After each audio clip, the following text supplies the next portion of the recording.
Traditionally, when we have done Palm Sunday, we've done actually Palm Passion Sunday. We haven't focused on Palm Sunday. We have moved from the procession to interactive reading of the Passion narrative. A little hard to do an interactive reading of the Passion narrative without a congregation in front of us. And it's a struggle, I'll be honest. Sitting here, this is my third Sunday that we've done a service in this way, and I really miss the people gathered. I'm fortunate in that as I look through in my mind's eye at the congregation, I can see everyone sitting where they usually sit. And so I can envision all of you gathering in worship with me. And I invite you all to do the same so that we have that sense of connection in this time and this space where we are together as a congregation. I found that the Palm Sunday readings were extremely helpful to me as we go through this situation with COVID-19. And there's so much uncertainty. And when I talk to people, I hear about people being overwhelmed, confused, because we spend a lot of time by ourselves. Our feelings and our emotions, we can't put them off, and they build up. And they bubble out, and we're not used to that, and we don't know how to deal with that, and some of us are doing okay. I talk to people and they say we're fine, and when I ask what I can pray for them, and they will tell me just that we all get better and everything continue, or that everybody comes out of this on the other side safe and sound. But there are some that I talk to that are feeling the isolation, that are feeling those emotions welling up.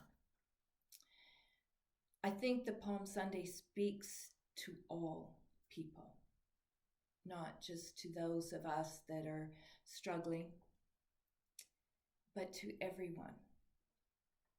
Because what Jesus is doing in riding on to Jerusalem on that donkey is reminding us of God's promises through Scripture.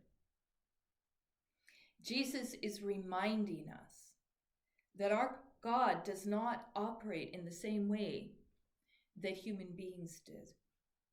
It's interesting that as Jesus rides in one entrance into the city humbly on a donkey with the cheering of the crowds, from another entry into the city comes Pilate with all the Roman soldiers, a totally different procession, one of power and might and lording it over the people. What they're doing is not a celebration. What they're doing is intimidation. It's the Passover time, and it's a time when people are celebrating the liberation of the Israelites from Egypt. It's a very crowded city at this time, and there's a lot of unrest. And so Pilate, with the Roman soldiers, rides into the city to show that power and might, to kind of tell people, you better not act out. And Jesus comes from the other entrance on a donkey to the cries of the crowd to save them. Jesus deliberately brings to image that passage from Zechariah that we read today, where the king enters into the city on a donkey, not on a mighty war steed, but on a donkey, humble. Now, we've often thought of humble as somebody who really doesn't stand up for themselves, somebody who may be a doormat. And so we don't necessarily like to put humble to Jesus, because we like to see Jesus as more of that, and we're right. Jesus is not humble in that way, because that's not really the meaning of humble. Humble means that we have authority, but we don't lord it over other people. Humble means that we listen and we work together.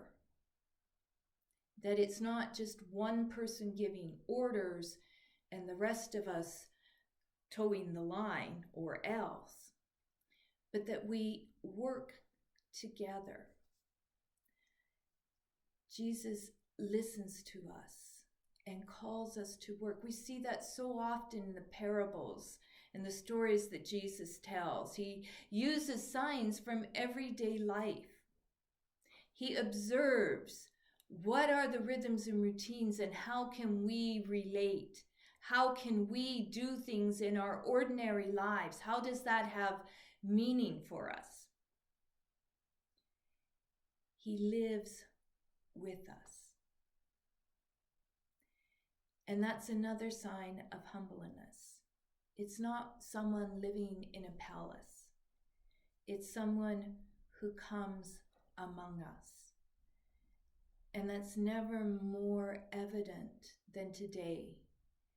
If we can just picture Jesus entering into Jerusalem, riding on the donkey, not up on a mighty war steed that everybody's afraid of, but on a simple donkey, riding in the crowds of the people. This passage today reminds us so strongly of God's covenant with God's people, God's covenant to be there, to care for them. It reminds us so strongly of God's steadfast love and loyalty. God does not abandon us. God is not remote. God is here with us. God was with the people of Jerusalem as they went through the oppression by Rome and ultimately the destruction of their city. God is with us in these times as we face uncertainty, as we face the unknown. God is present with us. We don't celebrate Palm Sunday without looking toward the cross. We're all aware that on Good Friday, just mere days from today, the cross will happen. Jesus challenged the authorities with a new way of thinking, and they couldn't accept that. And they crucified him. But after Good Friday, we also look forward to Easter Sunday. And that's when God brings life out of death. But a life that is so much more than it was before death. We see that in the response of the disciples to the risen Jesus. This is our opportunity this week to look at God's actions within the world, to walk forward to the cross, yes, because life is changing dramatically, and we don't know what is going to happen on the other end. So we walk through this week to the cross, and we say goodbye and we mourn those things that we thought were important and are discovering they're not that important. And we go through to the cross and we recognize that in life there are dramatic changes. And then on Easter Sunday, we come out of it knowing that God brings life out of death. Life beyond anything that we can ask or imagine. So as we walk into this week, let us hold on to the psalm and the readings and the message that they give us, that even in the midst of all this turmoil, uncertainty, of all these changes that we're facing, God is present, and God is steadfast and loyal, and God will be with us as we move forward.